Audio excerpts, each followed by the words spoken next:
Bor ki bamnia. Menteri Rangba ke jela Konrad Sangma hene kesngi ula pentip bala Pynlong yaki apply teliki program da ke Sorkar jela hataj Vivanta bot hotel Courtyard ba Marriott nadu bala play yaki.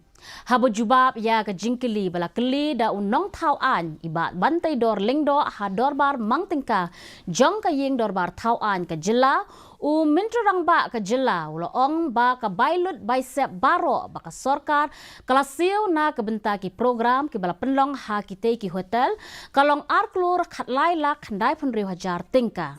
Syu usang ma ong ba ke Sorkar kalada Pynlut kumbah riu puar poin saput nyok lak Tyngka ha ke jing Pynlong ya ke jing yalang G20 ha hotel Courtyard by Marriott ha Shillong.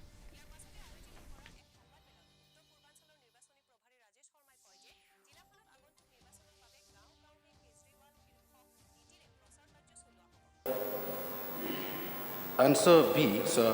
It's a total around 2 crore 13 lakhs 96,000 rupees, which I think 22 program has been hosted. Do the government they plan to do program only in this two hotel? Or out of the 2 crores that was spent, close to 65 lakhs was only for the G20 summit. 52.47 was spent only on the G20 summit.